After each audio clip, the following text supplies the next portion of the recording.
Nous recevons Mme Élisabeth Caron et M. Jérôme Godreau de la Société d'Alzheimer de Québec. Bienvenue. Merci, bonjour. À l'émission Ça se passe chez vous. Là, on va en savoir plus. Comment ça se passe chez les gens? Élisabeth, on se connaît un petit peu parce que tu as œuvré dans le milieu communautaire. Et là, tu es rendue dans une nouvelle fonction, un nouveau bureau qui a ouvert, considérant les services qui se tournent autour de cette problématique-là d'Alzheimer. Oui. Donc, nouveau poste, nouveau bureau ici à Baie-Saint-Paul en tant qu'intervenante sociale pour la Société Alzheimer de Québec. Donc ici, sur la rue Saint-Jean-Baptiste, on a pignon sur rue. Donc on loue un local dans le bâtiment du service de main-d'œuvre L'Appui, au 39 rue Saint-Jean-Baptiste. Donc je suis ici pour vraiment desservir la population là, qui soit vive avec un diagnostic, un trouble neurocognitif, la maladie d'Alzheimer, et aussi pour les proches aidants. Okay. Donc, qui accompagnent. Tout nouveau bureau, là. Oui. Avant, il n'y avait pas de satellite permanent, Jérôme, ici. On a déjà loué des espaces, là, parce que nous, nos intervenantes se déplaçaient quand même là, pour venir rencontrer les gens quand on recevait des demandes de ce côté-là. Donc, on avait un endroit, un petit pied à terre.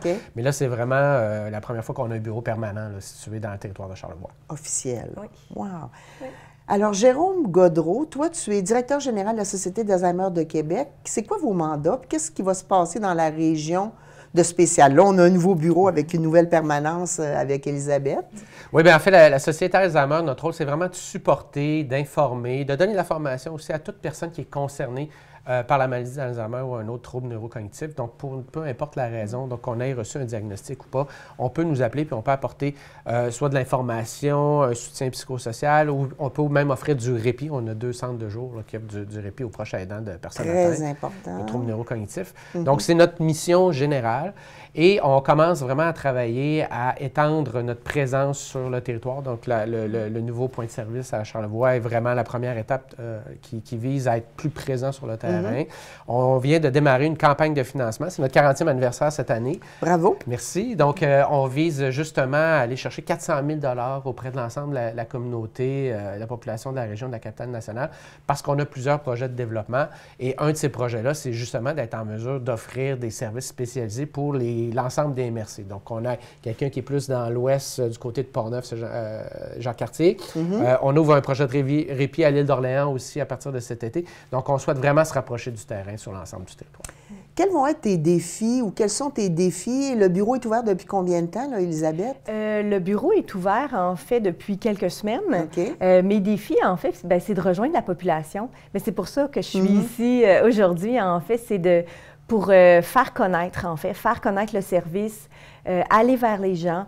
Donc, aussi, faire en sorte que les gens n'hésitent pas à demander de l'aide, donc qui fassent appel à nous. Donc, moi, c'est possible pour moi de me déplacer aussi chez les gens. Donc, c'est important que si à la maison, vous avez des doutes, des questions par rapport à vous-même ou par rapport à un proche, c'est important de me contacter. Et moi, c'est possible de vous rencontrer au bureau, ou c'est possible même de me déplacer à la maison pour rencontrer les personnes, rencontrer les familles. Donc, j'offre vraiment du soutien, de l'écoute.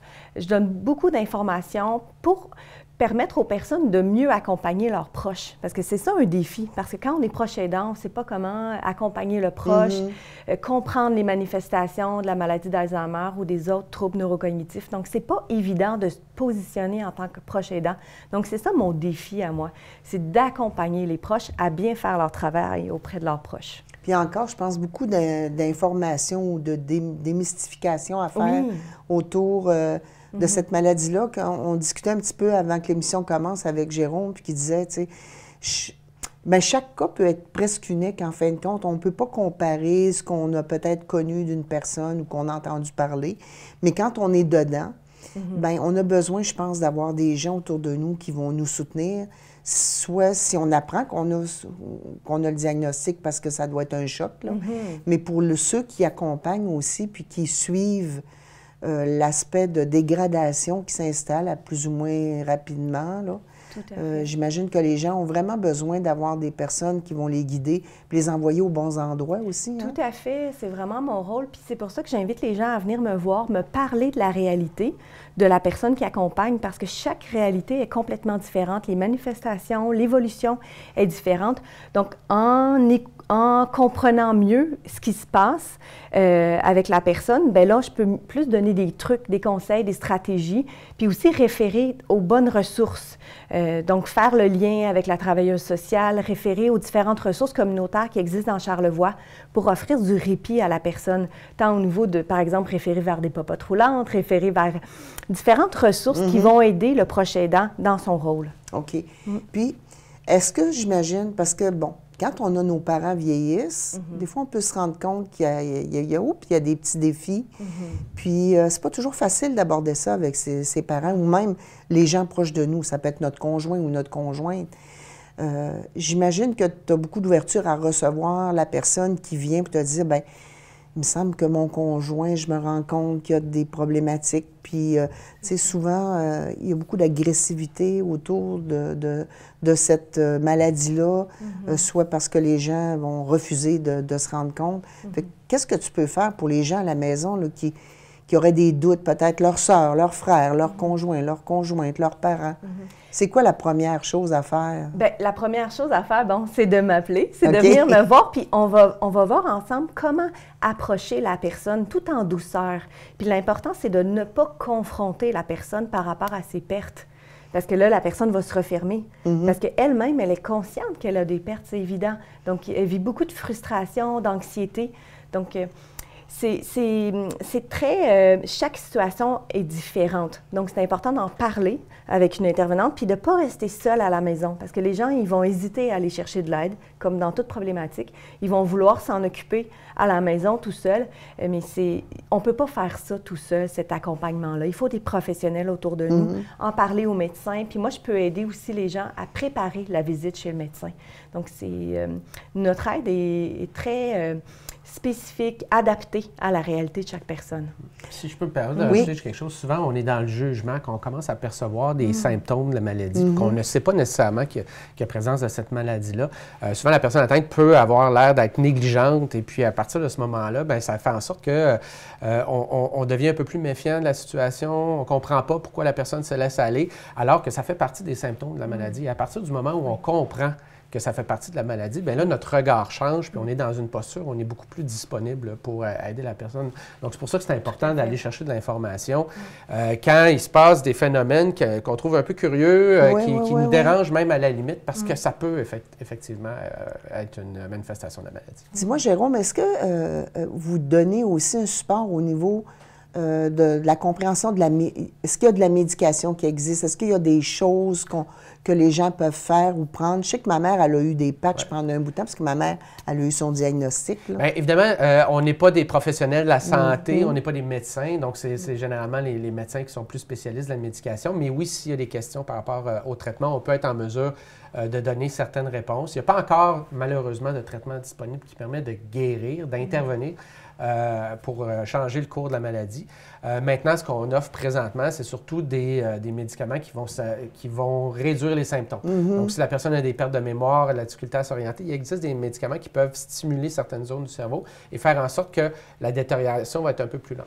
Là, par contre, on a un grand espoir parce que présentement, il y a des médicaments qui ont été homologués dans certains pays en Europe, aux États-Unis, qui présentement sont à l'étude au Canada et qui, pour la première fois, permettent de ralentir la progression et qui s'attaquent aux causes de la maladie, non pas aux symptômes.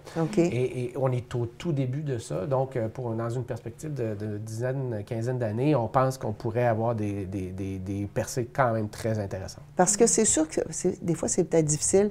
Parce que, mettons que je repense à ma grand-mère, à moi, bon, puis tu sais, les gens disaient, bon, bien, c'est normal, t'es vieux, tu perds la mémoire un peu. Mais c'est quand même une maladie qui est en progression, là. Oui, bien, c'est normal de perdre des facultés en vieillissant. Maintenant, quand on constate que la personne est complètement perdue, quand la personne oublie des choses assez... qu'elle se désorganise, là, il faut aller investiguer parce que c'est des indices qui sont quand même assez assez inquiétant. Mais oui, il y a une grande... le nombre de personnes diagnostiquées augmente de manière très rapide présentement.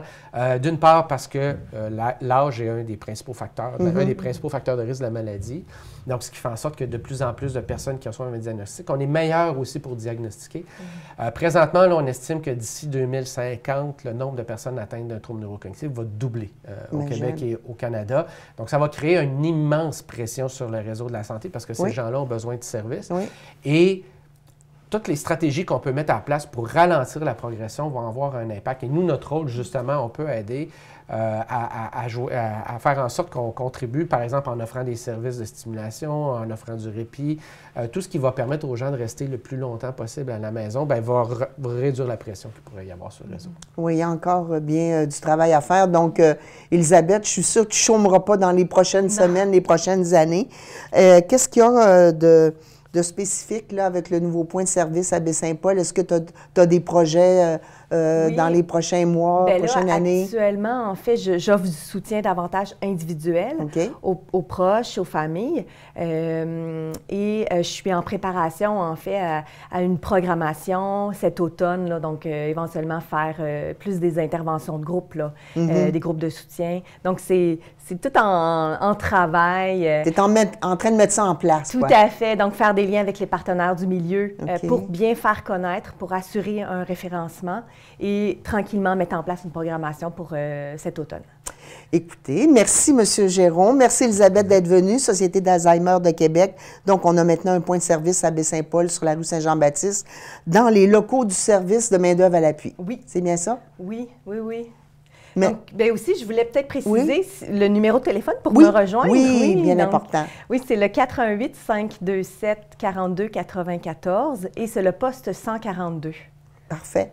Alors, merci Elisabeth Caron, Jérôme Gaudreault d'être venus pour la Société Alzheimer de Québec. Et on s'en va en reportage. Mathieu s'en va faire une petite virée chez Jean Coutu pour parler des produits d'hygiène durable. Ça m'intrigue beaucoup, puis je suis certain aussi que ça vous intrigue à la maison. Donc, restez là, ça va être intéressant.